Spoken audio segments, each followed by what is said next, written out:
nous avons oublié que nous sommes vivants. Passez-vous, mordez-vous la langue, la joue, et dites-vous, je suis vivant. Si on s'en rappelait chaque seconde, on aurait fait infiniment moins de bêtises et on ne serait pas dans la situation actuelle. Pourquoi? Parce que l'humain, un bébé humain qui naît, c'est 3/4 d'eau liquide. Nous, dans les générations, on est là, c'est entre 62 et 66% d'eau. Il y a un peu moins d'eau chez les filles que chez les garçons. Et plus on vieillit, plus on perd de l'eau. Donc c'est la clé même. L'eau, c'est pas fait pour laver sa voiture quand on est en sécheresse. C'est la clé même du système. Tous les êtres vivants, du coronavirus 19 à l'humain, sont faits d'eau liquide. Et quand un paysan des Landes me dit « Professeur, il me faut de l'eau pour mon maïs », oui, mais il faut de l'eau aussi pour élever un bébé humain.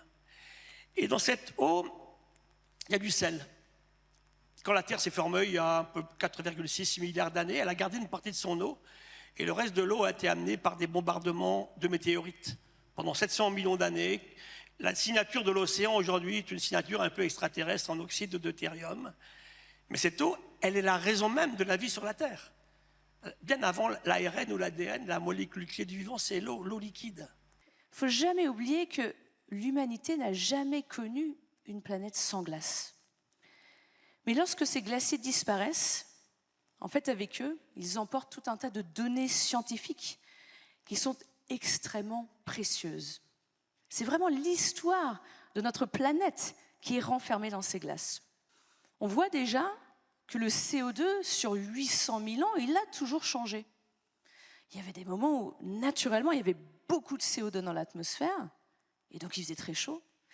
Il y avait des moments où l'inverse aussi se produisait naturellement, où on n'avait pas beaucoup de CO2 dans l'atmosphère, donc il faisait un peu plus froid, et c'est là où on avait les fameux âges de glace. Donc Claude et ses équipes ont démontré que, en fait, notre climat, naturellement, il a toujours changé, mais dans une certaine enveloppe climatique. Sur les 800 000 ans, on est resté dans ce couloir de la vie auquel on s'est adapté. Aujourd'hui, en fait, on a découvert qu'en brûlant du charbon, du gaz et du pétrole, qu'on pouvait faire fonctionner des grosses machines, qu'on pouvait faire la fameuse révolution industrielle, mais très vite, on est devenu complètement addict à ces énergies fossiles. Aujourd'hui, voilà où on en est en termes de l'augmentation du CO2 sur Terre. On n'a pas vu ça depuis des millions d'années. On n'a jamais vu ça à cette vitesse.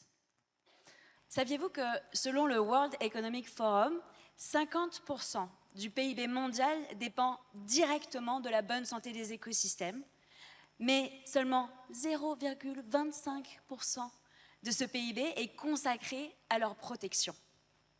On peut donc dire avec une absolue certitude, je pense, que la théorie du ruissellement ne fonctionne pas du tout avec la nature. C'est un déséquilibre qui est absurde en réalité. Chaque geste, chaque souffle, chaque activité et 100% de ce que nous entreprenons est directement conditionné par l'habitabilité de cette planète et le produit de plus de 3 milliards d'années d'évolution qui nous relient à chaque créature embarquée sur ce vaisseau spatial Terre à nos côtés. Vous l'avez en fait certainement déjà ressenti, ce déséquilibre inquiétant, et pourtant, aveuglés par les urgences du quotidien, les pressions du monde économique, dans les entreprises, là où se prennent toutes les décisions qui façonnent notre avenir, nous n'entendons pas résonner la voix de la nature. Pas un siège, pas un vote, et rarement un mot pour ses intérêts vitaux dans les conseils d'administration, par exemple. Alors pourquoi? Eh bien, parce que depuis trop longtemps, nous considérons la nature comme un stock de marchandises, un stock de matières premières, un flux de biens, de services écosystémiques gratuits à notre disposition. Et cette vision profondément utilitariste, elle a certes permis l'essor d'une économie extractive, mais fondée sur la maximisation du profit à court terme et au détriment des intérêts et des équilibres écologiques de long terme. Et donc à quel prix? La perte massive de la biodiversité, on en a parlé, le dérèglement climatique, on en a parlé, la destruction des écosystèmes qui soutiennent nos sociétés. Sauf que demain, aucune entreprise ne peut créer de la valeur sur une planète morte.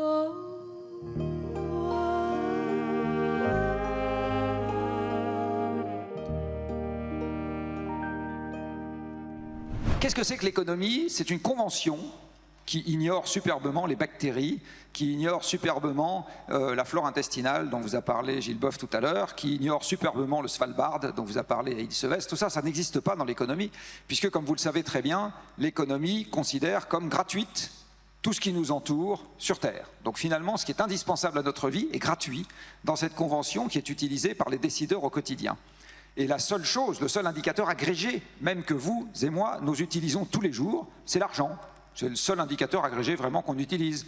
L'argent qu'on utilise pour aller acheter notre baguette, pour payer notre carte de transport ou pour aller acheter des vêtements. C'est l'argent qu'on utilise, c'est vraiment ça l'indicateur qu'on utilise tous les jours. Ce monde physique dans lequel nous sommes plongés et auquel le système climatique appartient, on va dire, il est inexistant en fait dans nos têtes et donc il est inexistant dans nos cœurs. La technique, c'est vachement bien, sauf que pour le moment, ça fait 2 siècles qu'on fait du progrès technique et ça fait 2 siècles que les problèmes environnementaux augmentent. Donc si le simple fait de faire de la technique, si le simple fait d'augmenter les budgets de R&D, ça sauvait l'environnement, je pense que ça serait déjà vu. Pour le moment, manifestement, c'est pas ça qui se passe. Peut-être qu'on peut apprendre du vivant. Alors en fait, ce qui est surtout embarrassant, c'est notre obsession pour la performance. Alors, je vais bien la définir, hein. La performance, c'est la somme de l'efficacité et de l'efficience. Efficacité, atteindre son objectif, efficience avec le moins de moyens possible. Bon, bah ça, c'est une valeur cardinale qui nous habite du matin au soir, le trajet domicile-travail, la séparation des fourchettes et des couteaux. Voilà, on fait de la performance, mais du matin au soir, la planification des vacances, c'est encore de la performance. Et donc on peut se dire, pourquoi est-ce qu'on fait de la performance? Est-ce que c'est quelque chose qui est nécessairement positif? Vraiment, je vous invite à regarder dans les textes des sites web, etc. Vous verrez, la performance en général, c'est toujours quelque chose de positif. Hein. La performance énergétique, la performance pédagogique, la performance économique, c'est toujours positif. Alors je voudrais quand même vous donner quelques arguments pour dérailler. Et je dis bien dérailler, parce que nous sommes sur des rails. Je pense que tous les intervenants précédents vous l'ont dit, nous sommes sur des rails, donc il va falloir dérailler. Alors c'est quoi les arguments qu'on peut avoir contre la performance? Alors il y a un premier mot qui vient, c'est l'optimisation. Quand on optimise, on fragilise. Et ça ne dépend pas du système, c'est toujours vrai. Il y a une deuxième critique, c'est le cerveau humain qui regarde un indicateur de performance. C'est-à-dire que quand on regarde un indicateur de performance, en fait, ça nous pousse à la pensée réductionniste. On ne voit plus que l'indicateur de performance et on oublie tout le reste. Il y a un adage zen pour ça, qui est très clair. Hein. Celui qui a atteint son objectif a manqué tous les autres. L'autre critique qu'on peut faire de la performance, c'est le résultat de notre performance. Qu'est-ce que ça a donné, notre performance? Une dévastation planétaire. Hein. Le burn-out des humains, c'est la partie émergée d'un burn-out planétaire. Nous sommes tous épuisés. Et comme le disait Marine, c'est tous humains comme non humains. On est tous épuisés. Donc comment on fait avec ce monde-là qui est obsédé par la performance et qui, c'est un peu contre-intuitif, mais on augmente les performances pour ajouter du contrôle, pour se sentir en sécurité, et plus on augmente la performance, plus on rend le monde en insécurité. On est en train de générer une polycrise. La polycrise, la permacrise, le monde VUCA, le monde banni, tout ça, c'est le produit de notre performance. On n'a pas envie de choisir, y'a ni mauvais film, ni mauvais rôle. On veut milliards de milliards, milliards d'euros, milliards d'euros. On n'a pas envie de choisir, y'a ni mauvais film, ni mauvais rôle.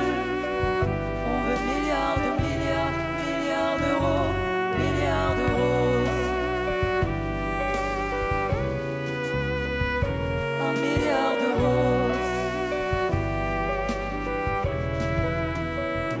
Un milliard d'euros. Je regarde le monde qui tombe et tourne autour. Milliards d'euros. Faire de l'argent comme on fait l'amour. Un milliard d'euros. Le bonheur se monnaie, démons et merveilles. On se paye un milliard de choses. Je volerai des billets verts pour y écrire des poèmes. Écrire un milliard de prose. Puisque les banquiers deviennent rois. Chez moi, et il faut voir comment on nous parle. Chez moi, il y a du pétrole sur les pétales. Serre-moi des champagnes, je te dis que j'ai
La nature est une communauté vivante, avec des droits intrinsèques et une valeur propre.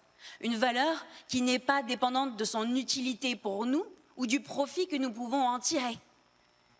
Et si nous avons besoin de reconnaître les droits de la nature, c'est parce que le droit de l'environnement tel qu'il existe aujourd'hui, alors certes, il protège déjà certains usages, il encadre déjà certains projets, mais en réalité, il a beaucoup de mal à reconnaître et à garantir l'intégrité du vivant, son droit d'existence et les interdépendances vitales entre nous, les êtres humains, et nos milieux de vie.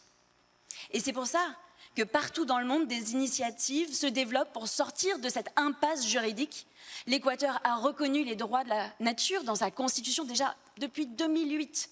L'Espagne a reconnu les droits de la lagune Mar Menor. Et désormais, la Nouvelle-Zélande a accordé une personnalité juridique pour le fleuve Wanganui. Désormais, il a des tuteurs légaux, ce fleuve, qui sont, aux yeux de la loi, les visages humains du fleuve. Qu'est-ce qui peut éventuellement se passer pour que les choses aillent mieux? Il faut qu'on réinvente, d'une certaine manière, notre rapport à la limite. C'est ça notre problème. En fait, c'est qu'on ne sait pas gérer notre rapport à la limite. Et la solution au changement climatique est beaucoup plus là-dedans que dans le fait de faire encore des petits réacteurs modulaires nucléaires. J'adore le nucléaire, mais c'est pas ça, ça ne va pas changer grand-chose finalement, tant qu'on n'aura pas changé notre rapport à la limite. Quand vous regardez l'histoire humaine, et elle est particulièrement emblématique aux États-Unis, qui est le pays au monde qui ignore le plus la limite, culturellement, eh bien vous vous rendez compte qu'en fait, tout ce que nous avons cherché à faire tout le temps, partout, c'était de transgresser les limites. Regardez, pour qui est-ce que vous avez de l'admiration? Pour qui est-ce que vous avez de l'émerveillement? Pour le sportif qui va sauter plus haut que ce qu'il avait sauté la dernière fois, pour le navigateur qui va aller plus loin que là où il était allé la dernière fois, que pour l'astronaute qui va sortir dans l'espace plus longtemps que la dernière fois, et pour le plongeur océanique qui sera descendu plus bas que là où il est descendu la dernière fois. Quand on regarde les êtres vivants, ils nous donnent une recette, une loi, un principe essentiel, et ce principe, c'est la robustesse.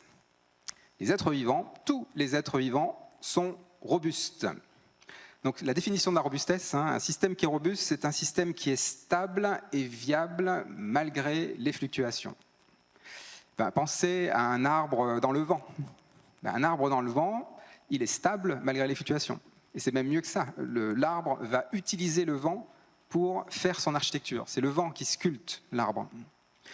Mais l'arbre, il est aussi viable malgré les fluctuations. Il est capable de résister à des sécheresses estivales, à des gelées hivernales, à la foudre même. Donc il est quand même capable de résister à des fluctuations très très fortes. Il a un espace de viabilité énorme. C'est ça, les êtres vivants. Ils sont robustes. Alors comment font-ils pour être robustes? Parce que c'est finalement ça le cœur du problème. Les êtres vivants sont robustes parce qu'ils ne sont pas performants. Voilà que d'un coup, notre regard sur le monde change. Voilà que d'un coup, nous ne vivons plus uniquement de la nature ou dans la nature. Voilà que nous vivons avec la nature. Voilà que s'installent des nouvelles logiques de partage, de cohabitation, de respect. Voilà que nos institutions se transforment pour penser le temps long. Et en France, ce mouvement progresse. De Garonne jusqu'ici, sur la Seine, des réserves naturelles à des zones en libre évolution, des collectifs citoyens, des villes, des associations portent l'idée que les fleuves, que les forêts, que les montagnes devraient avoir voix au chapitre. Et si tu n'existais pas, dis-moi pourquoi j'existerais.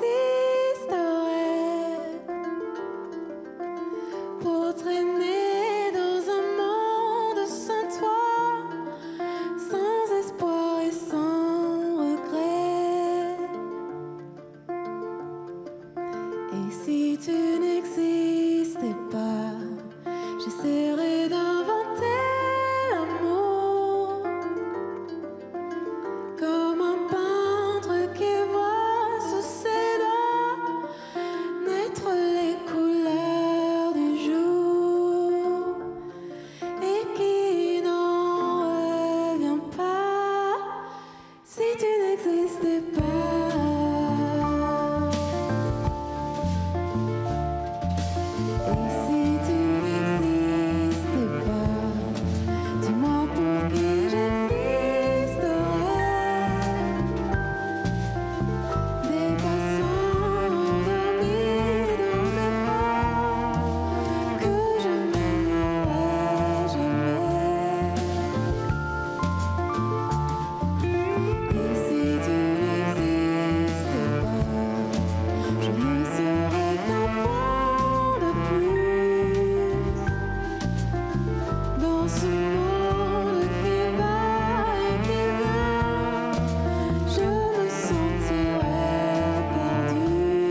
Et si tu n'existais pas, dis-moi comment j'existerais.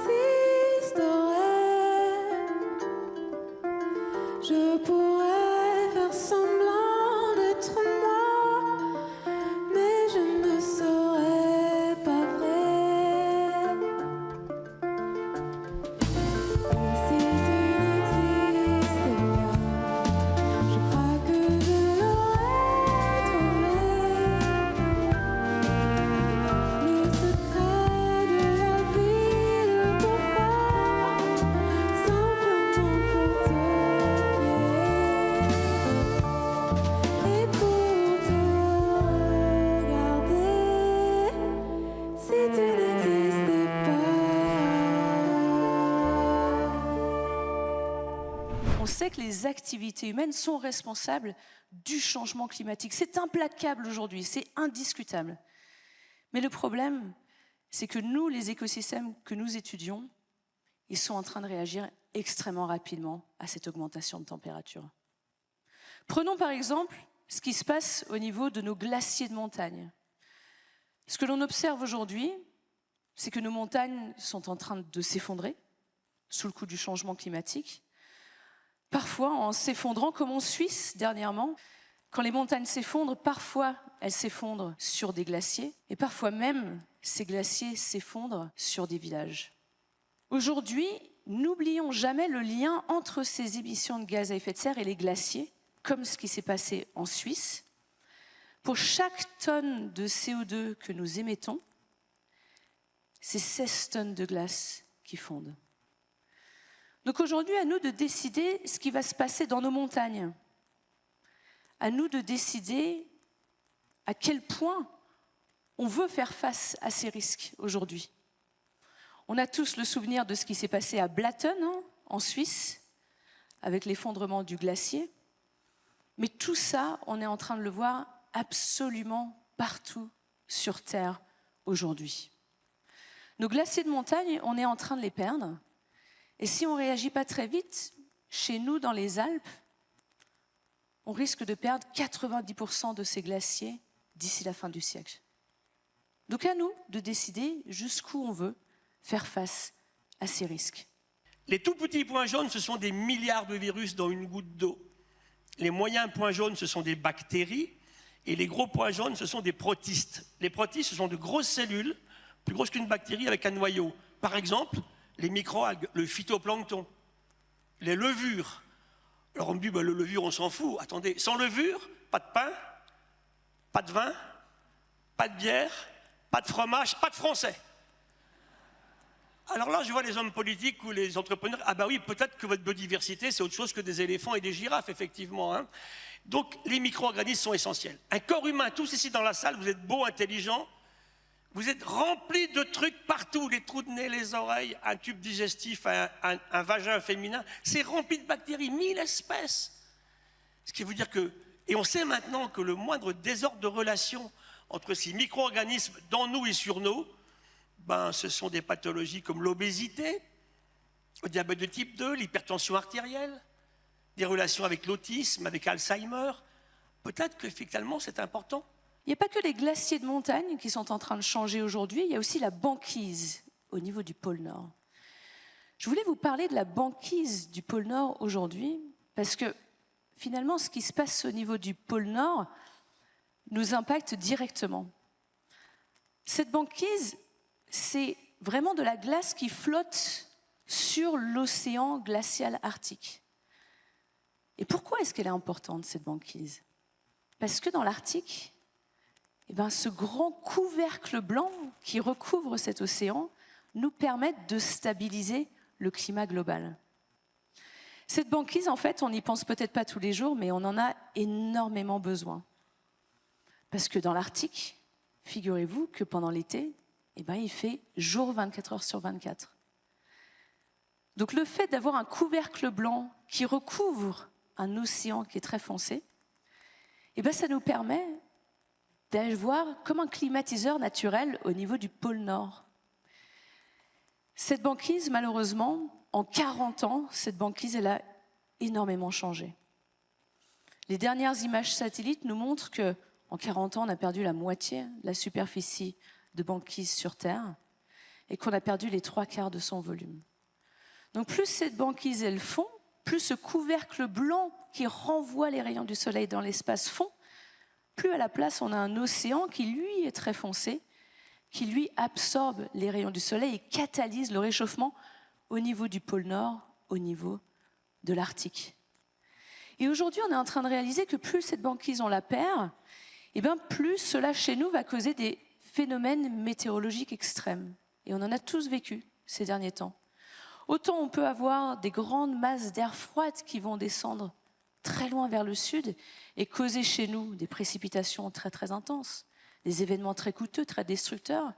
Mais à l'inverse, plus cette banquise se déstabilise, plus chez nous on risque d'avoir aussi des grandes masses d'air chaudes qui remontent vers le nord, créant plus de des sécheresses, voire carrément des feux de forêt.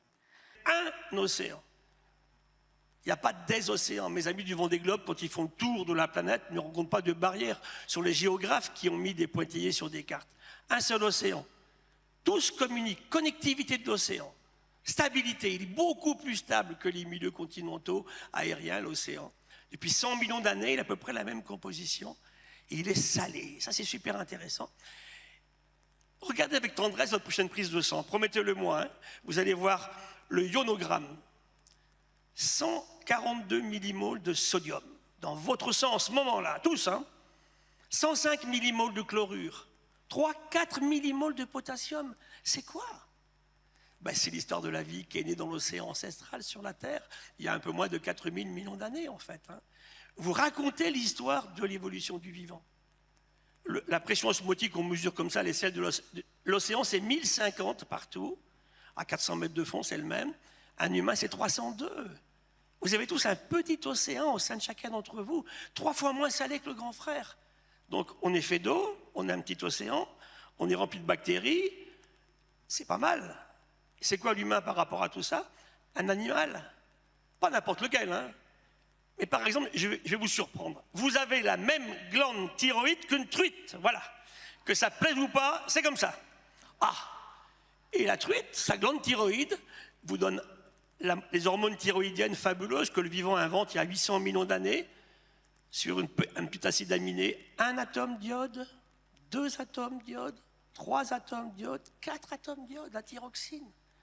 Et c'est pour ça que vous êtes développé depuis tout petit. Durant la grossesse de votre maman, l'embryon s'est développé, vous avez grandi, et puis vous êtes reproduit pour certains d'entre vous. Ça ne marche pas sans ces molécules, l'iode et cyanatomes qui viennent de l'océan. Vous voyez que les relations entre l'océan et l'humain sont absolument essentielles. L'océan aujourd'hui, ces micro-organismes que j'évoquais tout à l'heure, là, virus, bactéries, protistes, c'est 98% de la biomasse. On ne parle que des poissons et des baleines, mais qui sont que 2% dans toute cette histoire-là. Donc, premier écosystème, l'océan. Et vous avez tous un petit océan au sein de chacun d'entre vous. Projetons-nous, hein. Pensons par exemple à ces territoires en Europe qui sont à relativement basse altitude. Pensez par exemple aux Pays-Bas, pensez par exemple à l'Allemagne, la Belgique, pensez aussi à nos littoraux chez nous en France. Le nord de la France est très touché déjà par l'élévation du niveau des mers. Si on ne réagit pas très vite, on risque d'avoir plus d'1 mètre d'élévation du niveau des mers d'ici la fin du siècle et début du siècle prochain. À nous de déplacer le curseur, à nous de faire en sorte que tout cela arrive le plus tard possible. Un sol, c'est génial. On connaît 2 fois plus d'espèces vivantes décrites dans les sols que dans tout l'océan. 2,5 tonnes de bactéries à l'hectare. Vous imaginez la masse d'une bactérie? 3,5 tonnes de micro-champignons dans un sol vivant. On a tué les moitiés des sols de France. Il n'y a pas que la France, hein, tous les pays. Parce qu'on les a mal utilisés, on a des engins trop lourds, des labourages trop profonds, et une chimie de synthèse terriblement destructrice. Alors c'est là qu'il faut qu'on se batte, effectivement, parce que tout le système est basé là-dessus. Un sol vivant, ce sont des bactéries qui font des micro-trous partout, enduites de mucus, comme dans vos poumons en ce moment. Et ces micro-trous, lorsque la pluie rare arrive, elle s'infiltre là, elle ne va pas faire une inondation à côté. C'est la meilleure résistante au changement climatique, un sol rempli de bactéries. C'est aussi, bien évidemment, d'empêcher les envahisseurs d'ailleurs d'arriver. Et c'est la meilleure productivité. Et dans un sol, des bactéries, des micro-champignons, des vers de terre, des tardigrades, des colamboles, des acariens. C'est absolument essentiel. Et si on détruit ce vivant, on ne pourra jamais alimenter 8 milliards d'humains avec des sols qui sont morts. Relation encore avec le vivant. Regardez, on a séquencé nos microalgues de l'océan. Vous avez vu en bleu, ça c'est des gènes de microalgues. En rouge, l'intestin de mon bébé. Vous avez vu quand il est né, mon bébé, il est là, on voit l'intestin quasi vide de bactéries. En gris, nous avons tous ici un bon tiers d'ADN qui est le même entre le plancton de l'océan et nous-mêmes. Les 2 tiers avec une mouche, avec une banane. Pourquoi la banane vous fait du bien quand vous la mangez? On vient du même monde. Donc si vous vous rappelez, je suis vivant, j'appartiens au même monde, ça changera beaucoup, beaucoup de choses. Oh, misty eye of the mountain below. Keep careful watch of my brother's souls. And should the sky be filled with fire and smoke, keep watching over during the sun. Now I see fire inside the mountains. I see fire burning the trees. Now I see fire hollowing souls. I see fire burning the breeze. And I hope that you'll remember me.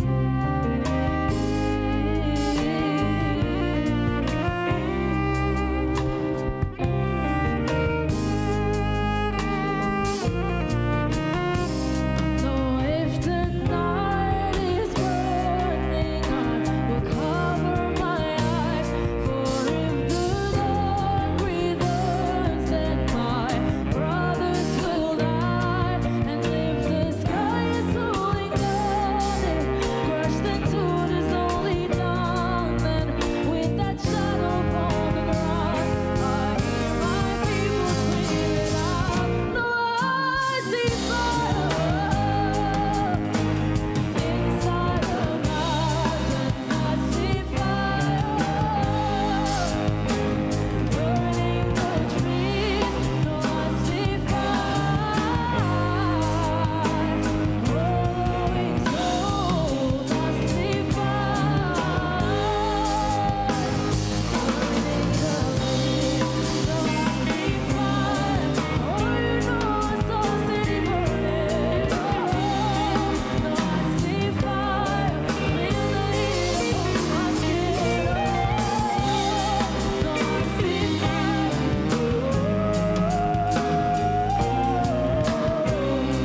Oh, I see fire burning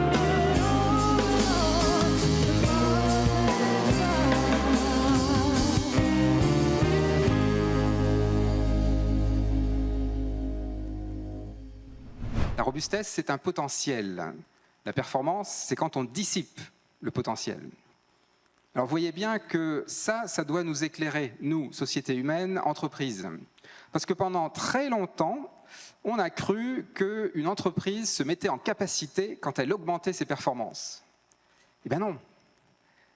Si vous voulez, le contraire de la robustesse, c'est pas vraiment la fragilité, c'est la performance.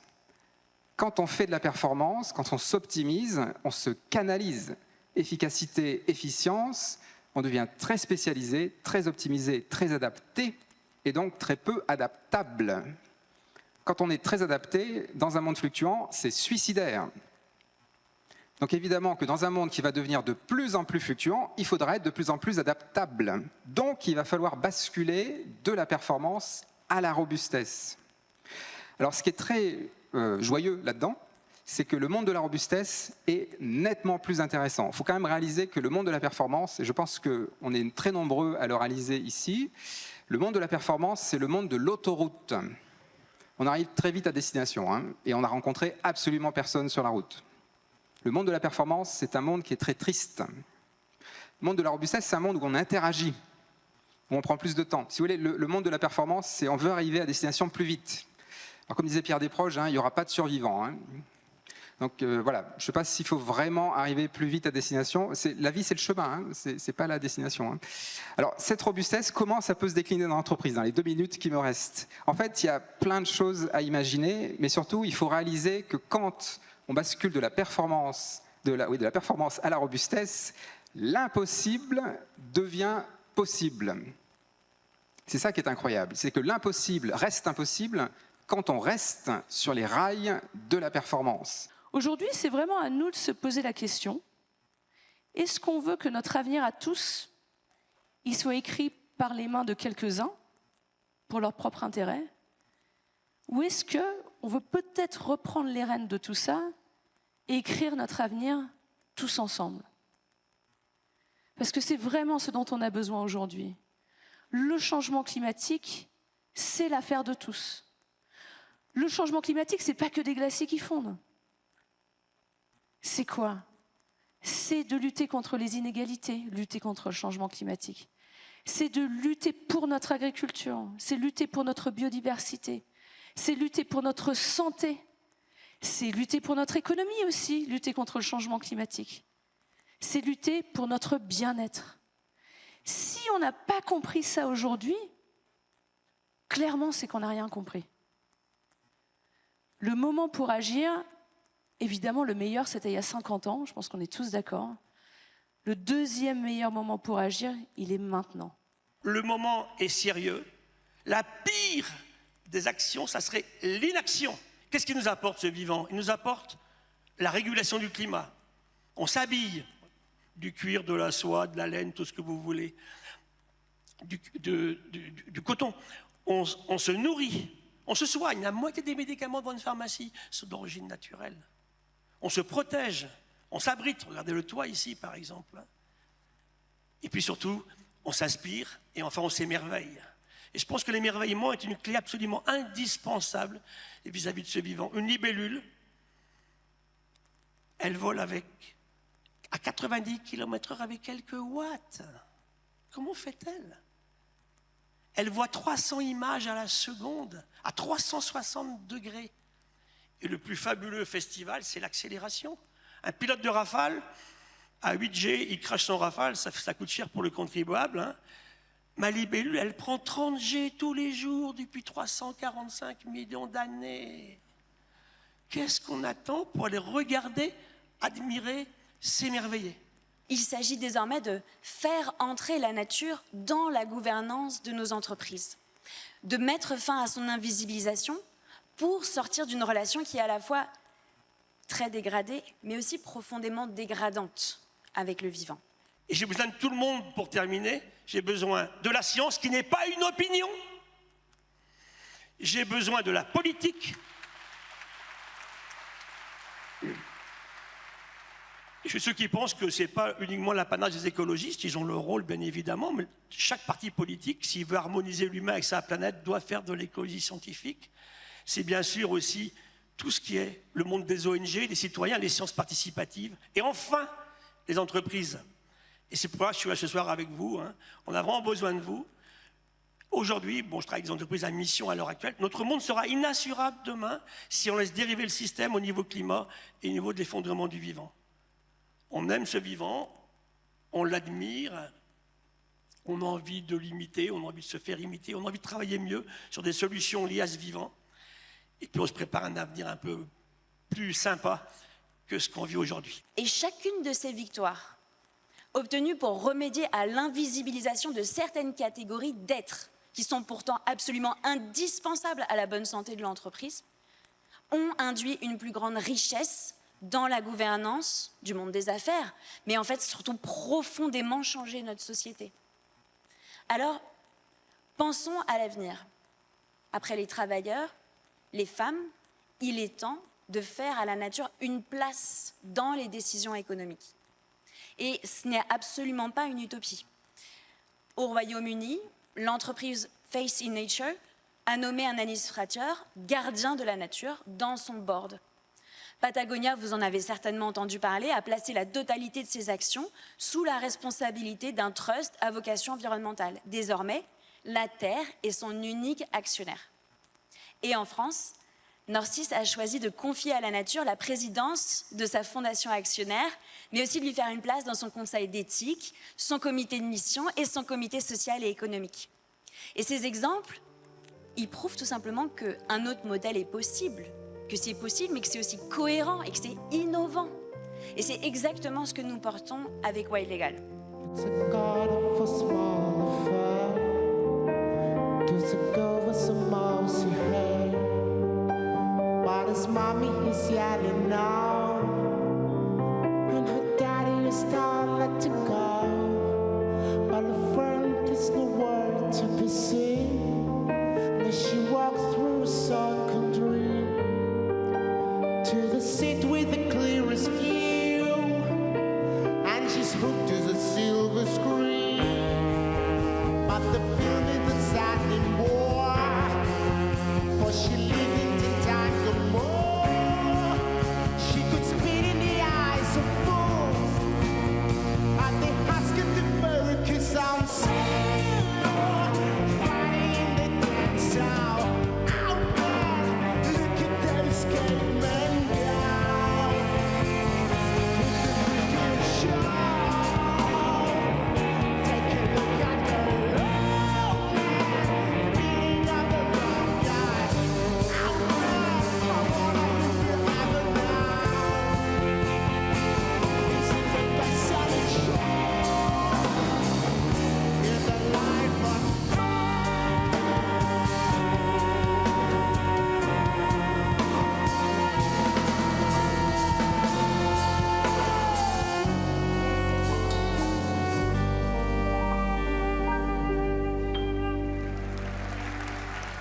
Il ne faut pas douter que ces expérimentations pionnières, elles ont un pouvoir d'influence énorme sur les mentalités.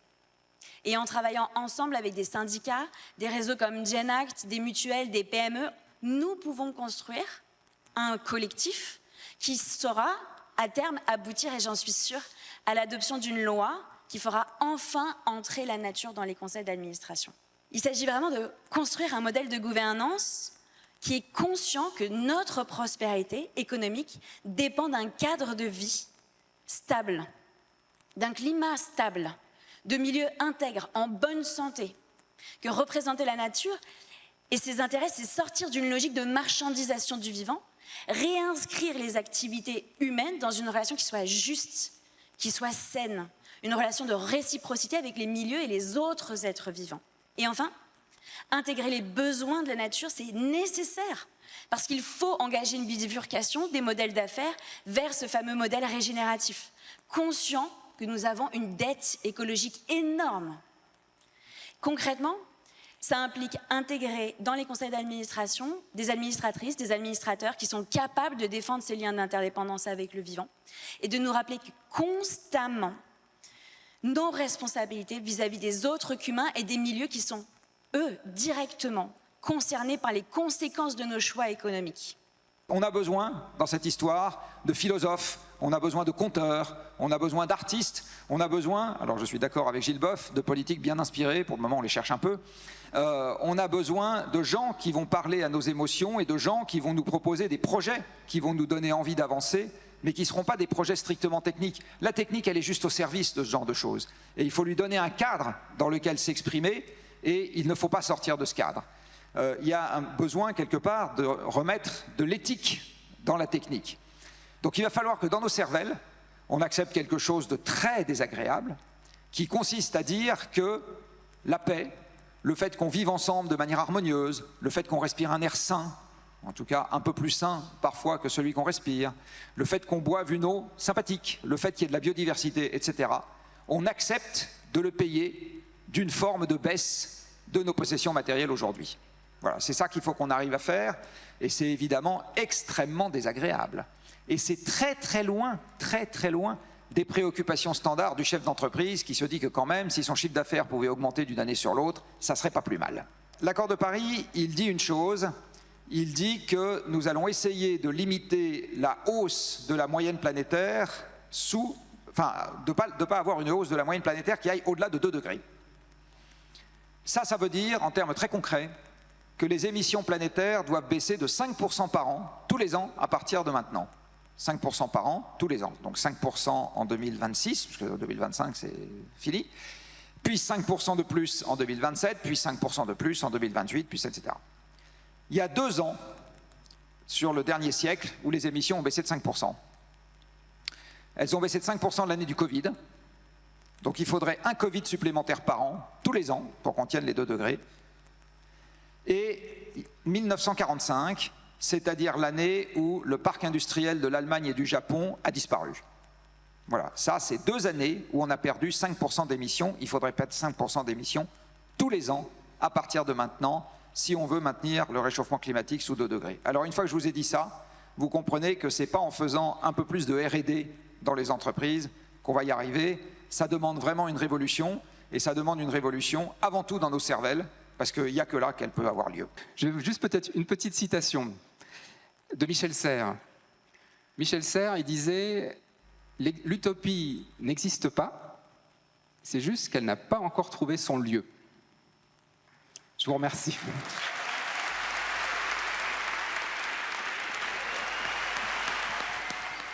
Et si pas maintenant, alors quand? Et si pas maintenant, alors quand? On passait des étés à l'abri, sous les grands châtaigniers. Au soleil cette année, ils se sont embrasés. Le silence s'est fait, je me sens différent.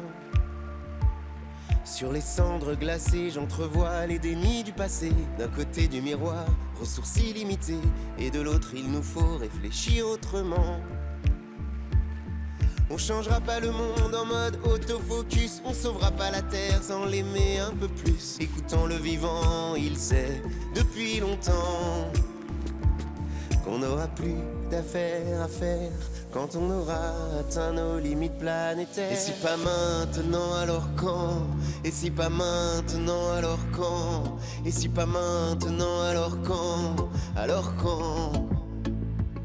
Et si pas maintenant, alors quand? Et si pas maintenant, alors quand? Et si pas maintenant, alors quand? Alors quand? Dépassé de puiser sans compter dans le creux de la terre, dépassé d'ignorer qu'on épuise les mers et de croire au mirage quand tout est asséché. Dépassé d'espérer tout changer quand nos styles de vie dépassés nous incitent à la frénésie, butin de pacotille à durée programmée. Si j'avais le pouvoir et plus rien à prouver, juste laisser une trace à la postérité, quelle serait l'histoire que j'aimerais inventer? Si je ne vis que pour moi, qui suis-je? Si je ne suis que pour moi, que suis-je? Et si pas maintenant, alors quand? Et si pas maintenant, alors quand? Et si pas maintenant, alors quand? Alors quand? Et si pas maintenant, alors quand? Et si pas maintenant, alors quand? Et si pas maintenant, alors quand? Alors quand? Moi je joue pour la vie.